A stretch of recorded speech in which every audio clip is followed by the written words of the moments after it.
خاندان سے تعلق رکھتے ہیں، صادق بھی کہلاتے ہیں، امین بھی کہلاتے ہیں، لوگوں کی امانتیں بھی حضور کے گھر میں پڑی ہیں، اپنے فیصلوں میں حضور کو حاکم بھی مانتے ہیں۔ لیکن جب اللہ کی توحید کا اعلان کیا، جب لوگوں کو راہ راست اور راہ حق کی طرف بلایا تو یہ سارے مخالف ہو جاتے ہیں، حتیٰ کہ اپنے سقے عزیز بھی کتنے دل آزار جملے بولتے ہیں، تبًّا لک ہنالک سائر الیوم الہٰذا جمعتنا۔ یہ رشتے میں سکا چچا بولتا ہے۔ اللہ اکبر، مشکلیں صحیح، تکلیفیں صحیح، سماجی مقاطعہ ہوا، سوشل بائیکاٹ ہوا۔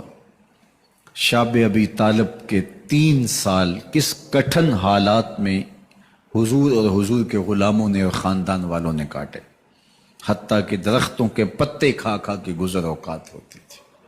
معاہدہ لکھ کے کعبۃ اللہ کے ساتھ لٹکا دیا گیا، اور یہ اتنے سنگ دل ثابت ہوئے کہ باہر سے کوئی تجارتی قافلہ آتا جس کے پاس اغذیہ ہوتی، کھانے پینے کی اشیاء ہوتی، تو ان کو ادھر جانے نہ دیتے، مبادہ کہیں یہ خرید نہ لیں۔ ان کا خیال یہ تھا کہ یہ بھوک سے دم توڑ جائیں، اور نیا دین جو لے کر کے آئے ہیں وہ شاب ابی طالب میں اس گھاٹی کے اندر ہی اپنے آخری دن پورے کرے۔ لیکن جس کو اللہ نے سر بلند کرنا ہو، عزت دینی ہو، جس دین کو پوری دنیا کے اوپر غالب ہونا تھا، اس کو کون روک سکتا تھا؟ اللہ کے محبوب علیہ الصلوۃ والسلام نے محنت، تندہی، کوشش اور کد و کاوش کے ذریعے لوگوں تک پیغام حق کا ابلاغ کیا۔ سب سے پہلے حضور کی اہلیہ حضرت سیدہ خدیجہ الکبریٰ رضی اللہ تعالی عنہا ایمان لاتی ہیں۔ حضور علیہ السلام کے قریبی دوست، گہرے دوست حضرت سیدنا ابو بکر رضی اللہ تعالی عنہ ایمان لاتے ہیں۔ حضرت علی المرتضیٰ رضی اللہ تعالیٰ عنہ اگرچہ نو عمر ہے، لیکن سینے پہ ہاتھ رکھ کے کہتے ہیں جان و دل فدا کروں گا حضور آپ پہ۔ حضرت بلال حبشی اسلام لاتے ہیں، حضرت عمار ابن یاسر، حضرت سمیہ، حضرت یاسر اسلام لاتے ہیں۔ 38 لوگ ایک ایک کر کے اسلام میں داخل ہوئے۔ کفار تو چاہتے تھے کوئی دوسرا شخص ان کے ساتھ کھڑا نہ ہو، تو جب 38 لوگ حضور کے ساتھ کھڑے ہو گئے تو ان کے لیے بڑا اذیت ناک لمحہ تھا کہ یہ تحریک جس کو ہم روکنا چاہتے ہیں یہ پھیلتی چلی جا رہی ہے، لوگ اس کے ساتھ شامل ہوتے چلے جا رہے ہیں، اور لوگ ان کے لیے محبتیں اور ان کے لیے پیار پیش کرتے چلے جا رہے ہیں۔ عبداللہ ابن جدعان کے گھر کے قریب سے میرے حضور گزر رہے تھے کہ ابو جہل نے دیکھ لیا اور ہاتھ میں نوکیلا پتھر پکڑا اور حضور پہ حملہ آور ہو گیا۔ آقا کریم علیہ السلام نے کوشش کی کہ الجھاؤ پیدا نہ ہو، لیکن یہ اس بات پہ تلا ہوا تھا کہ حضور کو اذیت دے۔ اس نوکیلے پتھر سے حملہ آور ہو کے حضور کو گہرے زخم دیتا ہے، حتیٰ کہ حضور کے مبارک بدن سے خون بہنے لگ جاتا ہے۔ وہاں سے حضور سین حرم میں پہنچتے ہیں اور اللہ کے حضور سر بسجود ہو جاتے ہیں۔ حضور کے چچا حمزہ بن عبد المطلب ابھی اسلام نہیں لائے تھے، وہ شکار کھیل کے واپس آ رہے ہیں، اور جب وہ شکار کھیل کے آتے تھے تو بڑا اترا کے چلتے تھے۔ انہوں نے سنا کہ 2 لونڈیاں آپس میں بات کر رہی ہیں۔ اس کو پتا ہوتا نا کہ اس کے بھتیجے کے ساتھ کیا سلوک ہوا ہے تو یہ کبھی بھی ایسی چال نہ چلتا، اس کی ٹوری کوئی اور ہوتی۔ تو رک گئے، قدم خود بخود ٹھہر گئے، رک کے پوچھا کیا ماجرا ہوا؟ کہا تمہارے بھتیجے کو ابو جہل نے مارا ہے اور اس کے نازک بدن سے خون بہتا رہا۔ وہ خاموش تھا، لیکن اس نے جان بوجھ کے زیادتی کی اس پر۔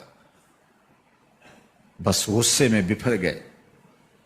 سین حرم کے آس پاس قریش اپنی مسجدیں جمائے بیٹھے ہوتے تھے ٹولیوں کی شکل میں۔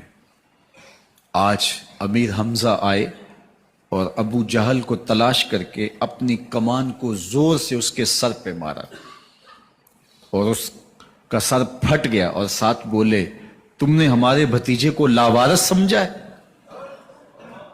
اب اس کے حواری کھڑے ہو گئے، لیکن ابو جہل بڑا کائن شخص تھا، اس نے سمجھا کہ یہ تو اب تنہا ہیں لیکن لڑائی کی آگ روشن ہوگی تو بنو ہاشم بھی نکل آئیں گے تو یہ لڑائی لمبی ہو جائے گی، تو اس کا سبب میں ہوں، قصور میرا ہے۔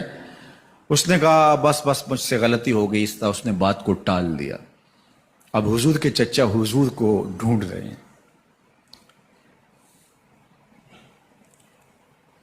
سین حرم میں حضور علیہ السلام اللہ کے حضور سر بسجود ہیں، یہ پاس جا کے کھڑے ہو گئے اور کہا یا ابن اخی، اے میرے بھائی کے بیٹے، اے میرے بھتیجے، لیکن حضور سر نہیں اٹھایا۔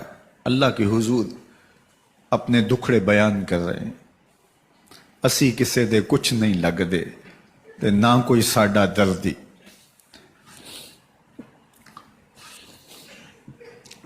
اللہ کے محبوب علیہ السلام اللہ کے حضور سر بسجود ہے۔ انہوں نے پھر کہا یا ابن اخی، اے میرے بھائی کے بیٹے، اور انہیں بے چینی ہے کہ بتاؤں کہ حوصلہ رکھو میں تمہارا بدلہ لے لیا، لیکن حضور سر نہیں اٹھا رہے۔ تیسری مرتبہ پھر آواز دی تو حضور نے سر اٹھایا، آنکھیں آنسوں سے بھری ہوئی تھی، تو برجستہ کہا بھتیجے میں تمہارا بدلہ لے لیے۔ میرے حضور نے فرمایا چچا مجھے اس کی کوئی خوشی نہیں ہوئی۔ یہ حیرت زدہ ہو گئے کہ اتنا بڑا کام، اس وقت مکے کا اتنا بڑا سورما، اور میں اس سے ٹکرا کے آیا ہوں اور یہ کہہ رہے ہیں مجھے کوئی خوشی نہیں ہوئی۔ قسمت اچھی تھی۔ بولے بھتیجے تم کیسے خوش ہوتے ہو؟ کہا جس رب کو میں مانتا ہوں اس کو تم بھی مان لو۔ تو امیر حمزہ کی قسمت اچھی تھی تو آگے بڑھے اور اسلام قبول کر لیا۔ 38 لوگ پہلے مسلمان تھے، یہ 39 میں مسلمان ہو گئے۔